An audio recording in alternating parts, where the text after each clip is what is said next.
성신여자대학교 바이오헬스융합학부 식품의학과 임영숙입니다. 오늘 시기 적절하게 개인 맞춤형 영양 혹은 정밀 영양이라고 하는데요.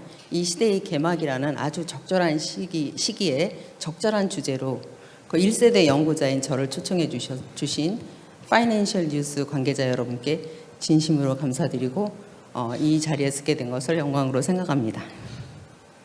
오늘 제가 발표할 주제는 첨단 기술 기반 정밀 영양의 현황 및 전망입니다. 실제로 식품 공급자의 측면에서 부분은 오늘 강연에서 좀 빠졌는데요. 다행히 레이퍼 대사님께서 좀 약간 정리를 해주셔가지고 진심으로 감사드리고요.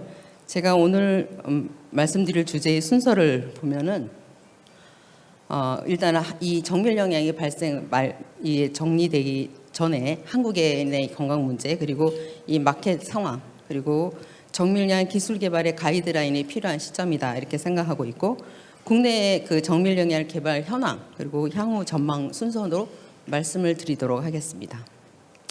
한국인의 건강 문제에서 우선 가장 여러 분이 언급해 주신 대로 합계 출산율이라고 합니다. 그게 0.84로 세계 최하위를 기록하고 있어서 이 출생률은 저하되고 사망률이 증가되는 데스크로스라는 이 수치 지표가 인구의 자연 증가의 감소를 나타내는 아주 중요한 지표이고 실제로 이것이 경제 인구 감소를 뜻하는 것입니다. 이것이 2020년에 우리는 이미 경험을 하였고 또한 아울러서 65세 이상의 고령 인구 비율이 고령 사회를 진단하는 지표인데 이것이 2025년에 보시듯이 이렇게 2025년에 이미 20%를 예상하고 있고 2050년에는 40%로 OECD 국가보다 1.5배 이렇게 증가하는 현상을 나타내고 있을 예정이고요.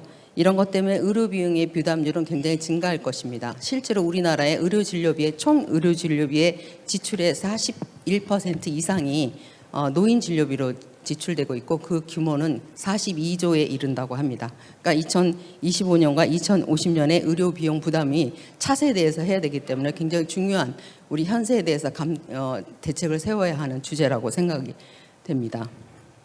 또한 그 다음 중요한 것은 전반적으로 알려져 있는 비전염성 질환이라고 하죠. 그 비만, 고혈압, 당뇨병, 콜레스테롤 혈증 같은 이런 비전염성 질환이 증가해서 국민 건강 지표가 악화되고 있는데요. 실제로 이 지표는 대사증후군의 지표 중에 하나입니다. 이 지표를 가지고 있는 사람이 국민의 75%에 이른다고 하니 국민의 삶의 질이 저하되는 것은 분명해 보입니다. 특히 우리나라 문제는 영양 상태 과잉과 영양 상태 불량이라는 이 두 계층이 양극화되는 게 두드러지게 나타나고 있어서 영양 취약 계층을 위한 대책도 필요해 보이고요. 따라서 이제 국가에서는 식품업계 4대 과제를 제시를 하고 있습니다. 고령사회에 필요한 건강 정책을 바탕으로 글로벌 시장의 리더가 될 수 있는 산업을 창출하고 그것을 성장 동력을 만들어야 하는데 그 중심에는 소비자 중심의 식품 안전 시스템, 즉 플랫폼, 통틀어서 시스템이라고 표현하겠습니다. 그런 것들이 필요하다 이렇게 얘기를 하고 있고 이것 때문에 질병 치료보다는 질병 예방의 헬스케어 정책이 더더욱 필요한 시점이다 이렇게 생각할 수가 있겠습니다. 그래서 헬스케어 패러다임은 치료에서 예방으로 지금 넘어가고 있는 시점입니다.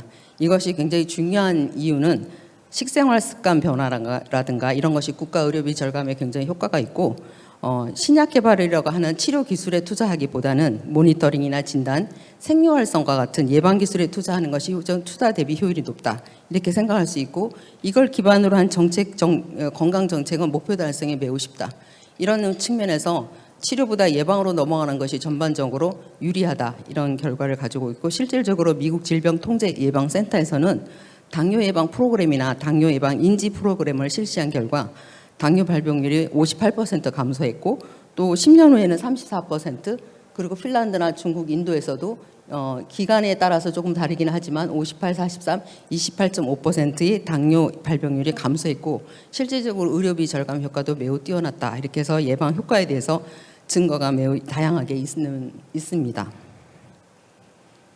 이거에 따라서 이런 헬스 패러다임 변화가 식품 관계의 기술도 변화시키고 있는데요. 과거에는 영양 결핍에 따른 질환을 억제하는 거에 포커스를 맞췄기 때문에 영양 역학 분석 조사 그리고 혹은 식품 안에 있던 어떤 영양 성분이 그런 역할을 하는지 식품 분석을 하는데 투자를 했다면은 지금 이제 올해 이번에는 요즘에는 최근 현재는 이렇게 유전체나 바이오마커 등을 기반으로 하는 정밀 영양이 발달돼 있고 식품과 영양의 기능성이 무엇이고 기능성이 관여하는 표준 물질이 무엇인지 그런 분자 단위로 분석하는 것이 발달하게 됐습니다. 그러나 미래는 지역사회 보건, 즉 작게는 국민, 크게는 전 세계인을 대상으로 해서 1차 질병 예방 라인으로서의 메디푸드, 케어푸드에서의 영양과 식품의 가치를 기반으로 해서 맞춤형 정밀 의료, 맞춤형 정밀 영양에 필요한 기술들이 발달하게 된 것이죠. 그래서 지금은 4P, 4P 헬스케어 시대라고 합니다. 프레딕티브 예견하고, 퍼스널라이즈드 맞춤형으로 하고, 프리벤티브 예방하고, 마지막으로 파티시페이토리 이건 참여하고 소통하고 이런 개념입니다. 이것이 들어왔다는 것은 결국 이것을 시스템으로 운영돼야 되지 개인의 어떤 개인 맞춤형이 일반 작은 의미로서의 의미가 아니라 큰 의미로서 서로 소통하고 기업 간 소통, 정부와 소비자의 소통, 소비자 간의 소통 이런 것이 4P 헬스 시대의 중요한 기점이다 이렇게 생각하시면 되겠습니다. 그러면 정밀 영양이랑 도대체 뭐냐? 이 용어는 2010년 이후에 나왔지만 그 이전의 정밀 영양 개념은 1990년대부터 이미 설정이 돼 있었다 이렇게 생각하시면 됩니다. 모든 연구는 R&D 플러스 모든 연구는 사실은 호기심에서 발동을 하는 거죠. 이 당시의 호기심은 뭐였었냐면 알라스카 사람하고 핀란드 사람이 똑같이 등푸른 생선 섭취를 많이 해서 거기에 표지물질이라고 알려져 있는 오메가3 지방산을 섭취하고 있음에도 불구하고 알라스카 사람들은 괜찮은데 핀란드 사람들은 심혈관 질환이 매우 높더라. 대체 이게 왜 이러는지, 그리고 사실 매우 높은 게 전 세계적으로 매우 높은 겁니다. 그냥 일반적인 게 아니라 보통 발생률보다 10배 이상이 높아서 지금은 아닙니다. 핀란드에서 정책적으로 이걸 다 이제 해소를 해서 그렇지는 않지만 당시에 이것이 굉장히 중요한 주제였었어요. 그래서 이제 연구를 해보니까 지질은 물에 녹지 않기 때문에 혈액에서 반드시 단백질과 같이 물에 녹는 인자에 도움이 필요합니다. 그 껍데기에 단백질을 끼고 이제 순환을 하게 되는데 거기 도움을 주는 보조인자의 아포2라는 것이 정상 지질 대사와 염증을 억제하는 효과를 갖고 있고 이것이 우리가 생각하는 오메가3 지방산의 효과입니다. 그런데 이것이 이제 변이형이 E2나 E4를 가지면 중성지방과 콜레스테롤이 높아지고 결국 이런 사람들은 심혈관 질환이 있다고 해서 오메가3 지방산을 투여해봐야 도움이 안 되거나 오히려 독성에 가까운 사람의 두 부류로 나눠진다 이렇게 생각할 수가 있습니다. 즉 독성이 없이 잘 이 효과를 나타내는 사람, 효과가 없거나 오히려 독성을 나타내는 사람 이렇게 분류되면 실질적으로 오메가3 지방산의 효과를 일괄적으로 설명하기는 어렵다 이렇게 해서 그 당시에 이제 사실 이게 제 논문 주제거든요. 근데 1990년에 이게 굉장히 핫 이슈였어요. 근데 한국에서 돌아왔을 때는 이런 기술적인 뒷받침 이런 것이 되지 않기 때문에 오늘날에 와서야 정밀 영양, 개인 맞춤 영양이 이렇게 부각되고 있고 그런 상태를 저는 굉장히 즐거운 마음으로 이제 맞이하고 있는 거죠, 사실은. 그렇다면 유전자 이 안에는 유전자 다형성, 일반적으로 말씀드릴 때 개인 맞춤형이 자기 과잉을 억제하고 부족한 거를 더 추가하고 이런 건 아주 작은 의미고요. 실제로 개인 맞춤형이라는 건 유전자 다형성이 기본으로 깔려 있는 개념입니다. 실제로 유전자형이 표현형이라는 것은 어떤 비만이라든가 질병의 형태라든가 어떤 것도 상관이 없습니다. 머리, 털, 색깔, 피부, 조건 이런 것에 다 표현형이라고 할 수 있고요. 그런 유전자에 따라서 표현형이 결정될 수 있는 것이지만 그런 거는 실제로 직접적으로 표현형에 영향을 주는 건 실제로 많지 않습니다. 대부분의 유전자는 이렇게 생리적 요인, 그러니까 식생활이나 운동 같은 생활 습관의 요인, 그리고 화학적인 요인, 이렇게 호르몬과 같은 화학적인 요인, 그리고 기타 장내 미생물 같은 생물학적 요인의 영향을 받아서 직접적으로 유전자가 표현형에 영향을 주는 이 관계를 굉장히 좌지우지하는 그런 상태가 되고 이걸 과학적으로 민감도라고 표현합니다. 이게 민감도에 영향을 주기 때문에 우리가 비만을 예를 들면 우리가 많은 연구자들이 300개 정도가 후보 유전자다. 비만을 발생시키는 유전자가 300개 정도 있다 하지만 인종에 관계없이 모두 영향을 줄 수 있는 유전자는 실제로 22개밖에 없다. 이렇게 표현합니다. 그 얘기는 무슨 얘기냐면 나머지는 다 이런 환경적인 요인의 영향을 받아서 표현형이 나타나든지 나타나지 않던지 혹은 뭐 장기적으로 나중에 나타나든지 급속하게 나타나지 이런 걸 다 결정한다는 거예요. 과학 용어로 이거를 이제 유전자 민감도라 그러고 유전자 다양성의 효과라고 얘기를 합니다. 그래서 오늘날에 이제 정밀 영양을 정리를 하면 작게는 영양을 맞춘다 이렇게 생각을 하지만 크게는 특정 유전체 그리고 오믹스라 하는 것은 DNA로부터 단백질을 만들어져가는 모든 생명물질을 통틀어서 만드는 데이터셋을 말하고요. 오믹스, 마이크로바이옴, 식생활 혹은 인상 데이터 이런 빅데이터를 수집하고 최적의 건강 상태를 유지하면서 질병을 예방할 수 있는 AI 알고리즘을 만들고 이를 토대로 최적의 솔루션을 제공하는 것입니다. 이것이 A부터 Z까지 정밀 영양을 한 줄에 표현하는 단어입니다. 그래서 많은 데이터가 이렇게 필요하다는 것을 이제 보여지죠. 그런데 이 정밀 영양 아까 처음에 말씀드렸듯이 정밀 영양이 발달하게 된 것은 굉장히 많은 기술이 필요하고 이 기술 덕분에 오늘날의 정밀 영양이 고도화되고 발달하게 됐다 이렇게 생각하시면 되고요. 실제로 1953년에 DNA 왓슨과 크릭이 DNA 구조를 발견했죠. 그 이후에 50년 만에 2003년에 50년에 인간 유전체 프로젝트가 완성되면서 99.9%의 서열이 알게 됐습니다. 유전체 서열이 알게 되고 염기 1000개당 1개는 변형이 생길 수밖에 없고 이 변형에 따라서 아까 말씀드린 유전자 다양성에 따라서 표현형이 달라지는 현상이 일어날 수밖에 없고 따라서 유전자 다양성이라고 제가 말씀드린 이 개인 맞춤 영양의 근거를 세웠다. 이렇게 2003년은 굉장히 중요한 해죠. 그러니까 2003년에 정밀 영양의 근거가 확실히 정립이 됐다. 이렇게 할 수가 있습니다. 그래서 그 이전에 저희 1세대는 염기서열 추적 연구에 집중했어요. 근데 2세대부터는 2003년 이후부터는 그럴 필요가 하나도 없는 거죠. 단지 질병이나 표현형에 따른 유전자를 스크리닝하는 거. 그러니까 결국 칩 개발을 한다든지 빠르게 많이 스크린하는 거 그런 것이 훨씬 중요한 주제가 됐습니다. 그래서 그거와 관계된 그 기술이 오믹스라고 합니다. 그 오믹스가 발달하는 사이에 또 2003년부터 2023년은 약 20년 만에 이렇게 빠른 발전을 이룬 거죠. 사실은 이 사이에 2003년에서 2023년 사이에 정밀영양 기술이 다 발달했다고 생각하면 되고 오늘날은 이건 융합 기술의 이제 승패가 좌우되고 있다 이렇게 생각하시면 될 것 같습니다. 그래서 오믹스 기술이 발달하는 사이에 4차 산업혁명이 일어난 해입니다. 2010년이. 그래서 이 4차 산업혁명 기술이 여러분이 잘 아시는 빅데이터, AI, IoT, 블록체인, 3D 프린팅, 로봇 이런 것들을 이용해서 모든 분야에서 이것을 활용하고자 하는 그런 이제 세대가 된 거죠. 근데 정밀 영양 또한 이거를 활용함으로써 정밀 영양이 사실 굉장히 복잡한 영역이에요. 그 영역을 해결하는데 AI나 빅데이터 너무나 중요하게 이 쓰임새가 너무나 중요하게 관여함으로써 우리가 정밀 영양이 완성되고 있다 이렇게 생각합니다. 그래서 따라서 이 융합 기술이 어느 정도 잘 적용되냐에 따라서 2023년 이후에는 승패가 좌지우지될 것이다 이렇게 생각을 개인적으로 하고 있고 따라서 다학제 간 연구, 학제 간뿐만 아니라 산학연 연구가 필수로 돼야지만 하기 때문에 산업체의 동참 이런 것도 굉장히 중요한 주제라고 생각이 됩니다. 그래서 특히 이제 그 글로벌 회사 뭐 애플 아마존 뭐 등등 그런 구글 이런 데서 뛰어들어서 플랫폼 사업을 모든 분야의 플랫폼 사업 모델을 소비자 모델을 통해서 소비자와 소통하려고 하고 있고 특히 이제 디지털 헬스케어 시장은 약 지금 5,044억 달러이기 때문에 607조 정도 되는 거죠. 이 시장을 2025년에 기대를 하고 있습니다. 이 바탕에는 우리가 생각하는 4차 산업혁명 기술이 이제 들어가 있죠. 빅데이터나 AI, IoT 같은 기술을 활용해서 디지털 헬스케어 시장이 이렇게 증가할 거라고 생각하는데 대체로 80% 이상이 빅데이터와 AI를 활용한 기술이다 이렇게 생각하시면 되겠습니다. 또한 정밀 영양은 글로벌 앱 시장도 또한 마찬가지로 교육이나 이렇게 건강 관리가 2027년이라고 데이터는 이렇게 되어 있지만 2030년 기준으로 봤을 때 약 25% 이상 증가할 것이고 정밀 영양 가치 또한 53조에 이를 거다 이렇게 생각을 합니다.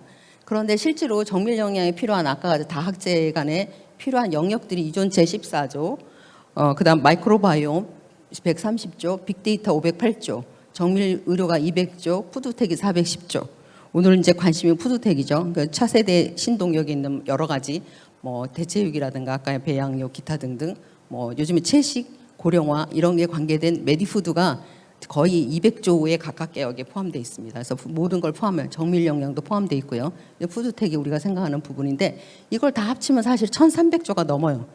1,300조 시장입니다. 거기에 디지털 시장까지 합치면 그 뭐 2,000조가 넘는 거죠. 그런 시장을 우리가 이제 보고 있는 거야. 눈앞에 보고 있고 이걸 누가 먼저 선점하느냐, 누가 먼저 협업하느냐가 관건이다. 저는 개인적으로 생각을 합니다. 혼자 뭐 해봐야 별 도움이 되지 않고. 그리고 여러분이 금방 아실 거예요. 이게 무슨 얘기인지.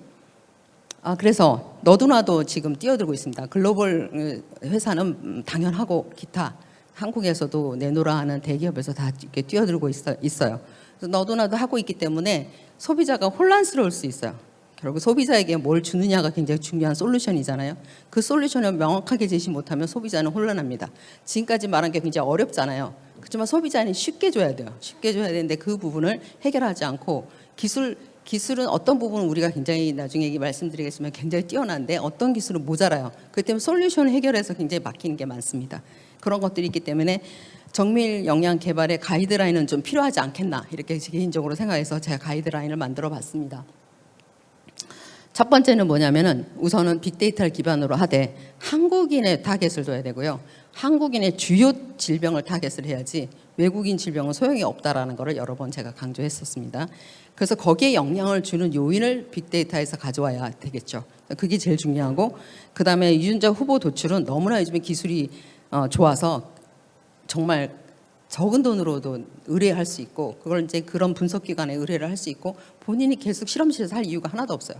의뢰를 해서 그걸 받고 그래서 또 그 단지 이제 여기서 전문가가 정밀영양 전문가가 1단계, 2단계 매우 중요한 역할을 해야 합니다. 뭐냐면 이것이 통계적으로 과연 유의성을 가지고 국민들에게 설득할 국민에게 말을 할 수 있느냐 이것이 1단계이고요. 2단계는 뭐냐면 아까 다형성이라고 얘기하는 유전자 다형성 그것이 그 표현형으로 나타내기 직전에 표현형으로 나타나는 겉으로 나타나야 되는 거죠. 그 전에 생체 내에서 바이오마커라는 단백질이 있는데 그것을 발현하는지 안 하는지 비록 변이형에도 발현을 안 하면 그건 제외시키는 게 맞죠. 그것까지 포함해서 국민들에게 설명할 필요는 없는 거죠. 그 다음에 또 하는 것은 표현형이 나타나는데 나타날 수도 있고 장기적 후에 나타날 수도 있어요. 그게 다양성, 유연성이라고 하는데 그것이 어떻게 될 건지 당장 고령화를 해결해야 되는데 30년 뒤에 나타나는 걸 가지고 할 이유는 별로 없는 것입니다. 그런 것들을 결정해야 되는 것이죠. 또 이제 유전자만 중요한 게 아니고 이런 질병, 정밀영양에 관련된 콘텐츠를 이제 모아야 되고 어떤 패턴은 어떤 질병을 가진 사람은 어떤 패턴으로 이루어져 있고 그 패턴 간의 어떤 상호 역할은 무엇인지 이런 것들을 분석해야 된다. 굉장히 어렵지만 이거는 이제 전문가들이 해야 할 일입니다. 그런 걸 단계별로 전문가가 결정해서 그것을 알고리즘화해야 되겠죠. 그래서 알고리즘을 개발하면 이것이 플랫폼에서 사용할 수 있도록 AI 기반으로 하는 인공신경망을 통해서 소비자가 뭘 원하는지 순서대로 가려내고 또 우선순위를 만들어주고 그래서 제공을 해야 되는 것입니다. 그게 마지막 단계인데 이제 저는 이제 알고리즘을 만드는 것까지는 했고 플랫폼에 얹을 회사를 지금 보고 있는 거죠. 예를 들어서 이제 한번 설명을 해볼게요. 그동안 어려운 얘기를 예를 들어 설명을 해보면 나트륨 과잉 우리나라 사람들이 굉장히 나트륨을 과잉으로 섭취하고 있는데 이게 비만해진다 안 진다 논쟁이 많습니다. 그래서 비만해지는지 생각하기 위해서 이제 조사를 하는 거죠. 근거를 확립을 해보면 이제 이거는 외국 연구긴 해요. 평형 연구라고 해서 나트륨 섭취와 배설 관계를 밸런스 이루는 농도가 어디냐 섭취가 어디냐 했더니 하루에 1,500mg만 먹으면 평형 연구에서는 충분하다 이렇게 얘기를 하고 있고 그래서 WHO에서는 하루에 2,000mg을 먹어라. 우리나라 2020 한국인 영양 섭취 기준에서는 미래의 질병을 예방하기 위해서 크로닉 질병을 예방하기 위해서 거기에는 심혈관 질환이나 기타 있는데 거기에 하기 위해서는 2,300을 권고하고 있습니다. 근데 국민의 80%가 이걸 다 초과하고 있어요. 근데 초과하는 것이 단순히 고혈압 정도에 미치느냐 그렇지 않고 비만을 갈 것이다 하는 것이 이제 가설이고 그 비만은 결국은 모든 아까 말한 대사증후군의 중심이 지금 비만에 있기 때문에 그것이 대사증후군으로 확대될 것이다라는 것이 저희 생각입니다. 그래서 특히 이제 미래 청년이죠. 경제 인구에 해당하는 소아들이 이미 성인과 유사한 단계로 이 나트륨을 섭취하고 있다는 건 굉장히 쇼크였죠.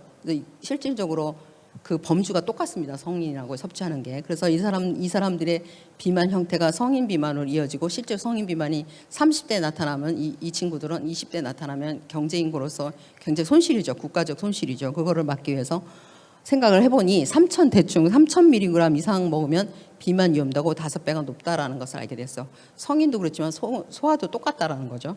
그래서 이거를 가지고 그러면 고나트륨 섭취자 중에서 누가 비만해지는지 관계하는 유전자는 뭔지 이렇게 도출을 해봅니다. 그러면 이제 그거는 이제 지와스나 NGS를 가지고 비만한 사람, 비만하지 않은 사람을 가지고 유의적인 유전자를 이렇게 이게 도출을 합니다. 그래서 소금에 민감한 유전자를 이렇게 추려요. 그래서 이제 소금 섭취가 증가할수록 위험 인자가 높은 유전자를 찾아냅니다. 이렇게. 근데 실제로 찾아보니까 남녀 똑같이 GRK4라는 유전자가 있는데 이거는 나트륨을 재흡수하는 신장에서 나트륨을 재흡수하는 데 기여하는 유전자예요. 그러니까 결국은 나트륨 재흡수에 관계되는 유전자들이 다 뜹니다. 그러니까 생각보다 이론적으로 굉장히 쉽죠, 접근하기가. 그래서 이런 식으로 접근해서 이제 여기서 중요한 포인트는 뭐냐면 남녀가 굉장히 다른 유전자에 의존하더라, 이걸 알게 된 거죠. 근데 물론 이건 단면 연구입니다. 실제로 이제 원인과 결과를 증명하려면 코호트라든가 이런 중재 연구를 해야만, 우리 연구자는 그걸 해야만 인정을 하는데, 그런 경우를 이제 3년 후에 똑같은 사람을 3년 후에 추적을 했어요. 추적을 해서 어떤 유전자가 했더니 여자들만 떴고, 여자아이만 떴고, 실제로 여자아이들이 나트륨 섭취가 남자애보다 더 많은 분포가 굉장히 넓었습니다. 먹은 양은 평균치는 작은데 훨씬 넓었어요. 고섭취자가 많았습니다. 그래서 이런 똑같은 단면 연구에서 뜬 유전자나 이런 새로운 유전자들이 이렇게 굉장히 위험 지수가 높은 상태로 됐는데, 실질적으로 얘네들이 얼마나 더 먹길래 이런 현상이 일어나나, 3년 뒤에 이런 현상이 일어나나 봤더니 하루에 나트륨 300mg만 더 먹었는데 3년 동안, 3년 이후에 비만이 됐더라는 거예요. 근데 300mg은 사실은 조그만 티스푼이라고 있습니다. 티스푼 정도밖에 안 되거든요. 근데 그걸 더 먹었을 뿐인데, 소금으로 따지면 650mg이고 더 먹었을 뿐인데 3년 뒤에 비만이 된 거죠. 그 원인은 이 친구들이, 여자들이 기본적으로 평균 4000mg을 먹고 있어요. 4000mg 먹고 있기 때문에 4300mg이 되는 거죠. 그런 것이 비만에 영향을 준 거죠. 그러니까 근본적으로 나트륨 섭취를 낮춰야만 가능한 얘기다라는 것을 설명을 할 수가 있었습니다. 예를 들어서 그렇게 설명을 했고요. 그러면 왜 한국인 근거가 필요하나? 외국의 근거가 엄청 많은 외국 데이터를 쓰면 되지, 왜 한국인을 필요하냐, 이런 논쟁에 항상 있기 때문에 제가 잠깐 설명을 하면, 비만인을 데리고 이렇게 여러 가지 이제 처치를 해서 체중 감량을 했습니다. 그런데 조만간 이렇게 요요 현상이 오는 친구와 그렇지 않고 잘 유지되는 친구가 있는데, 여기에는 유전자가 영향을 줄 것이다라는 거에 있고, 모든 비만이나 기타 등등 질환을 연구하는 사람, 이 유전자를 모르는 사람이 하나도 없습니다. FTO라고 염색 제16번에 있는 거 지방을 축적하는 유전자입니다. 그 중에 하나의 염기 서열이 달라지는 이 친구가 동양인에는 15%, 히스패닉 백인이 30에서 40% 이렇게 있는데요. 이 친구가 이제 변형이 생기면 비만해진다. 이제 백인 히스패닉은 비만해지고 동양과 흑인은 비만해지지 않는다. 이런 이제 경향을 보고, 이 빈도수를 가지고 경향을 보고 있지만, 실제로 인도, 터키, 이란, 일본은 비만해지고 미국하고 타이완은 비만해지지 않아요. 근데 한국은 알 수 없다. 제가 이렇게 한 건 추적 연구가 없어서 그렇습니다. 단면 연구는 있으나 추적 연구가 없고, 실질적으로 이렇게 변이형 수가 매우 작아서 알 수 없다. 이렇게 한국인은 FTO라는 유전자를 엄청 세계적으로 유명한 유전자지만 한국인은 알 수 없다라는 결론을 내릴 수밖에 없다라는 거죠. 또 다른 것은 카페인, 여러분 하루에 먹는 카페인이 2-3잔 정도 되잖아요. 카페인을 먹으면 이러한 유전자 때문에 카페인이 소화가 되고 대사가 되는데, 2-3컵 정도 먹어 빠르게 대사되는 이 정상적인 유전자는 빠르게 대사돼서 심근경색에 전혀 영향을 주지 않습니다. 그러나 늦게 대사되는 변이형에 늦게 대사되면 36% 혹은 4잔을 먹었을 때 64%까지 심근경색에 영향을 준단 말입니다. 이런 것들이 이제, 이건 외국인 데이터인데, 실제로 운동 수행 능력을 향상시키면 운동선수는 카페인을 섭취합니다. 그래서 향상제로 쓰고 있어요. 그렇지만 실제로 이 자기가 이런 유전증을 갖고 있으면 효과가 없다라는 뿐만 아니라 더 나빠지는 거죠. 심근경색이 생기니까. 그래서 거기에 담배를 피면 중국인과 서구인은 이 활성이 증가해요. 낮았던 활성이 이제 올라가는 거죠. 그러나 한국인은 옆에서 봤지만 성인 흡연자는 감소하고 노인 흡연자는 증가하되, 보죠, 대장암 위험 인자가 있다. 이거 굉장히 다른 얘기죠. 완전히 다른 얘기죠. 그런 것들의 연구가 뒷받침돼야지 되고, 그래서 미국에서는 하루에 카페인 섭취량을 300mg 권고하고 있고, 그것이 두 내지 3잔, 하루에 2-3잔 이렇게라고 권고를 하고 있는 것입니다. 이걸 기반으로 또한 이제 임상 중재 연구를 다 했어요. 그래서 결론이 아까 300mg, 나트륨 300mg처럼 결과물이 나왔어요. 근데 그걸 그대로 적용할 수 있는가의 문제죠. 이런 것들을 아까 1단계, 2단계 말씀드렸듯이 정밀령의 연구자가 결정을 해서 디시전을 내려야 하는 것입니다. 그래서 엽산이라는 게 있고 이제 임신한 임산부는 반드시 먹어야 되는 건데 400 마이크로그램이 권장량이에요. 근데 이게 부족하면 빈혈과 신경관 손상이 일어나서 굉장히 치명적입니다. 근데 이 효소에 결정적으로 DNA 합성 효소인데 이 효소에 엽산이 필요하기 때문인데 중재 연구를 했더니 1.2, 3배죠. 1.2mg이 필요하다는 걸 알게 됐어요. 근데 한국인의 상한 섭취량이 있습니다. 엽산이 1.0이요. 상한이라 하면 독성을 나타내지 않는 용량입니다. 1.0이 이미 결정이 돼 있기 때문에 아무리 변이형 소지자라도 1.200 이상은 추가로 먹을 수 없다라는 것이 이 결론입니다. 그래서 이런 모든 데이터를 가지고 빅데이터를 가지고 이제 알고리즘을 짜겠다. 이제 그 다음 단계로 알고리즘을 짜는 단계에 들어갔어요. 근데 알고리즘 짜기 전에 이제 가설이 필요하죠. 저는 가설을 건강식단을 여기 균형식단이라고 가설을 설정하고 미국의 마이플레이스 이렇게 한 플레이스에 먹을 식사를 이렇게 딱 제공해 주잖아요. 굉장히 쉽죠. 마이플레이 모양으로 하고 싶어서 한식 프레임을 가지고 마이플레이처럼 이렇게 만들어 먹고 이 프레임을 이제 가설 설정해 이 프레임에 맞도록 이제 짜는 거죠, 알고리즘을. 그래서 전반적으로 이제 알고리즘 짜는 전반적인 과정을 먼저 보여드리면은 식단 추천 알고리즘을 위해서 가장 필요한 게 DB죠, DB.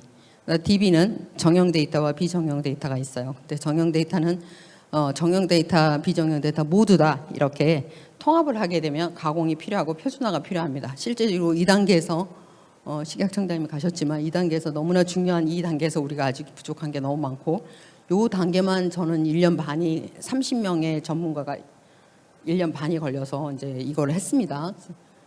그리고 비정형 데이터인 경우는 정형을 만들 필요가 없어요. 나중에 AI가 걔를 러닝을 하면 되니까 딱 필요한 알고리즘을 짜고 그 중에서 가장 필요한 알고리즘 안에 제가 들어간 아침 결식을 넣었어요. 아침 결식을 하니까 아침 결식하는 사람이 점심 저녁을 짜게 먹어서 나트륨 섭취의 총량이 굉장히 증가하는 걸 발견해서 일단 나트륨을 낮춰야 되기 때문에 아침 결식은 반드시 해결하자 이렇게 해서 여기다 넣고 기타 등등 필요한 거를 이제 그 대신 에비던스가 있는 것만 조사를 다 빅데이터 조사를 해서 에비던스가 있는 것만 알고리즘에 넣습니다.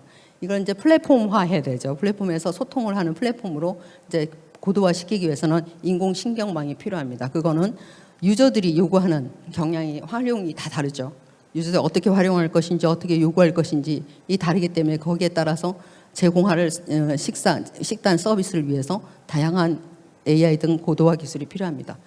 AI 전문가가 여기서 이제 굉장히 다양한 기술을 알려줬지만 그건 이제 오늘 시간 관계상 말씀을 못 드리고 그 다음에 이제 비정형 데이터 중에서 이제 어떤 영역에 있는 것까지 우리가 생각을 해야 되냐 필요하죠. 그것을 미국의 CDC가 한 비만 예방 프로그램이 있는데 이 프로그램은 이제 기본적으로 에너지 섭취와 에너지 소비 밸런스를 이루어야 정상적인 체중을 유지하고 있지만 이것이 이제 시소가 흔들릴수록 이 시소가 흔들린 데 기여하는 게 개인 생활 습관, 그 다음 단계가 제도, 조직 간 요인, 그 다음 단계 지역사회 요인, 그 다음 때 정책 이런 거 요인이다. 이래서 이거를 체계적으로 어프로치 모델을 만든 것이죠. 한 번 더 나아가서 제가 영국 모델을 좀 하고 싶었는데 이제 국가기관에서 하지 않으면 이건 개인이 하기는 어렵고요. 영국 모델은 이런 체계적인 어프로치 모델을 다시 상관성이나 네트워크 분석을 해서 그룹핑을 만들었어요. 그룹핑을 만들어서 이렇게 맵을 만든 거죠. 맵을 이 그룹핑 안에 이렇게 그림으로 이렇게 색깔이 칠해져 있잖아요. 그것이 이제 다시 맵을 만들어가지고 어느 정도 비만의 그 에너지 밸런스에 크로즈하냐 이걸 가지고 내가 이 그룹을 난 더 쓰겠다 이렇게 하면 유저가 얼마든지 갖다가 자기 그룹에 따라서 쓸 수가 있겠죠. 그런 걸 해결할 수 있다. 그래서 이제 알고리즘을 만들면 다시 이제 이 내가 추천한 식단은 싫을 수 있죠. 그러면 교체하고 또 알러지 있는 친구들 그리고 나는 기호도가 이런 거 싫다. 그리고 심지어는 이제 단체 급식 하는 사람들 물어보면 단체 급식은 전체 식단이 색깔이 중요하대요. 색깔이 다 빨갛거나 다 노란 거 싫다. 사람들이 싫어하더라고요. 그래서 그런 것까지 다 이제 그거는 이제 AI 기술로 이미지 인식이라든가 텍스트 마이닝이라든가 그런 클러스터링 그런 기술들로 이제 추가해서 이거를 플랫폼에 얹었을 때 활용이 될 수도 있도록 이렇게 하는 방법을 저는 취했고요. 그 데이비드 제비라고 하는 이 사람이 2015년 세일즈에 낸 건데 이 사람은 어떻게 했냐면 800명에 직접 측정을 했어요. 마이크로바이옴, 혈액 수치, 가족력, 신체 계측, 다이어트 이런 걸 다 한 다음에 이 AI가 걔를 다 읽어가지고 혈당 지수를 예측치를 만든 거죠. 예측치를 만들고 그거에 따라서 혈당 지수를 낮추는 방향으로 그 정밀 영양을 시도한 겁니다. 이게 굉장히 유명한 저널이죠. 근데 저랑 어프로치 방법이 조금 다르죠. 근데 이렇게 할 수 있고 이렇게 할 수도 있다. 그러니까 능력에 따라서 할 수 있다라는 걸 한번 제 거가 다 정석은 아니다 이렇게 보여드린 거고요. 그럼에도 불구하고 왜 알고리즘 기반으로 이걸 해야 하냐를 이제 얘기를 하는 것은 되게 소비자가 로그인하는 로그인 정보로 굉장히 써요. 플랫폼상에서. 그러면 그 활용도가 너무 낮습니다. 타겟팅도 낮고 활용도도 낮고 그리고 또 이런 관련 업체들의 유저들의 그 충족을 할 수가 없어요. 지금 이걸 활용할 친구들은 굉장히 다양하잖아요. 플랫폼이고 영양 케어 상담 서비스가 이제 향후에 AI 외에도 굉장히 발전할 거라 저는 생각하는 분야이긴 한데 DTC라든지 뭐 기능성식 웨디푸드, 밀키트 이런 교육기관 이런 것들이 어떻게 쓰느냐가 다 다릅니다. 솔루션이 달라요. 어떤 형태의 솔루션을 원하는 게 다르기 때문에 이걸 활용하기 위해서는 반드시 이런 식으로 플랫폼에 얹어져야 되고 연계된 산업체들이 요구하는 유효 데이터라고 제가 표현하는 거는 과학적 근거가 있는 데이터 이런 뜻입니다. 그것을 확장해서 얼마든지 사용할 수 있다라는 것을 설명할 수가 있고 국 내외 정밀영양 시스템 개발 현황은 사실은 이렇게 업체가 굉장히 민감한 문제가 있어요. 외국 거를 또 이제 그러니까 학회에서는 오픈할 수 있지만 굉장히 민감한 문제가 있어서 제가 작년에 퍼블리시한 거를 관심 있으시면 이거를 좀 더 보시고요. 저는 국내에 비교만 하겠습니다. 외국의 경우에는 유럽이 이미 2002년에 실용화 단계가 들어갔어요. 여기 보이시죠? 네슬레, 뉴트리지노믹스 이런 데가 이미 실용화를 하고 있고 피드백을 다 받아서 보완을 하고 있고 근데 너무 앞서가고 있죠. 근데 미국은 글로벌 회사 중심으로 클라우드 서비스 기반으로 이제 정밀의료 플랫폼을 구축했어요. 그게 굉장히 효과가 있고 성과가 좋아서 그 기반으로 정밀 영양이 발달하게 된 겁니다. 미국의 경우는 좀 다르죠. 이걸 이미 정밀 의료가 먼저 선점을 하고 그 다음에 정밀 영양이 시장을 48% 세계 시장을 이렇게 장악하고 있습니다. 그래서 이런 질병에 따른 이런 정보 외에도 이렇게 권장, 식이 정보, 식단, 온라인 구매 플랫폼까지 다 만들었다 이렇게 볼 수가 있습니다. 소비자 신뢰도가 매우 높다 이렇게 볼 수가 있고요.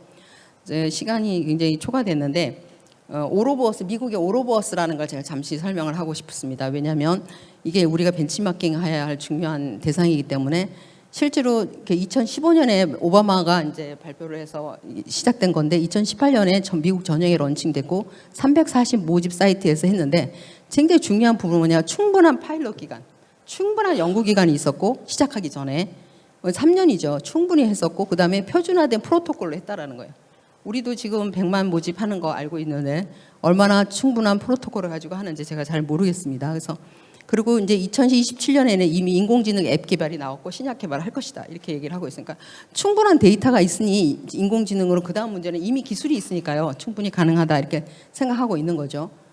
우리나라의 경우는 이렇게 소비자 불만만 잠깐 얘기해보면 우리 이렇게 50개가 넘지만 왜 이렇게 불만스러웠냐면 앱이 편리하게 되면 식단 추천이 간단해져 버리고 복잡한 식단 추천을 하게 되면 앱이 복잡해지는 거죠. 상호관계가 있습니다. 그래서 데이터 지식이 양적 지적 한계가 있고 MZ세대는 가치 소비 트렌드를 갖고 있어요. 그러니까 근거가 없는 콘텐츠는 불만족하는 거죠. 그리고 또 코로나 시대 때문에 안전한 건강을 추구하기 때문에 불만족이 너무 많고 데이터와 솔루션이 따로 노는 거죠. 데이터와 솔루션이 그런 것들 때문에 굉장히 주도하고 있다. 그래서 우리나라인 경우에 정밀 영양이 이제 유전체 분석하는 기관과 솔루션을 주는 기관이 별도로 운영되고 있는 게 가장 큰 핸디캡이다. 이렇게 생각하고 있습니다. 그래서 기타 개선점은 이제 이렇게 유전자 수를 증가시켜야 되고 또 정부에서도 이렇게 노력을 하고 있습니다. 지금 여기 보면은 DB 라이브러리도 구축하려고 하고 있고 유전자 수도 늘리고 있고 식약처에서 건기식 시범 사업 이런 것도 하고 있고 있습니다. 근데 우리가 가장 부족한 거는 이렇게 생성 기술, 분석 기술은 굉장히 뛰어난데 이렇게 응용 기술, 활용 기술이 굉장히 부족합니다. 그래서 인프라 구축이 안 되는 거죠.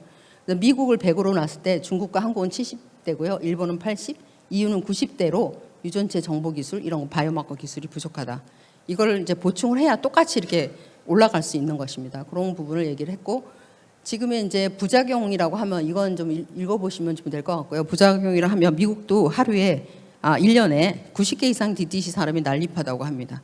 그리고 표준화되지 않는 분석으로 일관성 없는 데이터를 내고 있어요. 그러니까 이런 것들이 이제 지금 시장이 너무 크고 갑자기 이렇게 와닿으니까 너도나도 만들긴 하지만 정말 정확하게 유전자 분석한 거와 그 솔루션의 연계성이 없고 솔루션이 하는 회사가 유전자에 종속돼 있어서 아무것도 못하는 그런 상태가 굉장히 위험한 상태고, 또한 소비자 측면에서는 이렇게 오용, 남용 이런 것들을 굉장히 조심해야 된다 이렇게 생각하고, 개인정보 관리도 국가적 차원에서 해야 된다라고 생각합니다. 그래서 저희 희망은 포스트 코로나 시대에 이 전반적으로 유저가 다 자기 이익을 취하지 하지 말고 공동으로 다 서로 상호 협력을 해서 P&H 센터를 중심으로 국가가 관리하는 거죠. 개인정보도 관리하고, 그래서 다 활용할 수 있는 이런 상태가 되는 것이 제 개인적으로 바람이고요. 저는 이제 이 과제를 두 과제는 참여를 했고, 이 과제는 10년째 평가위원이었고, 이 과제는 기술위원 자문을 5년째 하고 있습니다. 올해 아마 식약처에서 이 과제가 새로 생긴 것으로 알고 있는데, 국가에서도 플랫폼 사업을 하고 있는데, 결국 각자 이렇게 하면 안 되고요. 서로 연관돼서 예산을 한 군데 모았으면 좋겠다는 게 제 개인적인 바람이고요. 굉장히 큰 사업들이 많습니다. 이제 뭐 1,500억 사업도 있고 이런데, 그런 걸 좀 어떤 부분을 맡는다든지, 전체 플랜에서 ABC에서 어떤 부분을 맡는다든지 이런 식으로 국가가 정리하는 것이 훨씬 더 바람직하다. 먼저 하는 것도 중요하지만 같이 하는 것도 매우 중요하다는 생각을 했고, 마지막으로 2023년 2월에 정밀영양협회가 창립이 됐습니다. 많은 관심을 가지고 경청해 주셔서 대단히 감사합니다. 고맙습니다.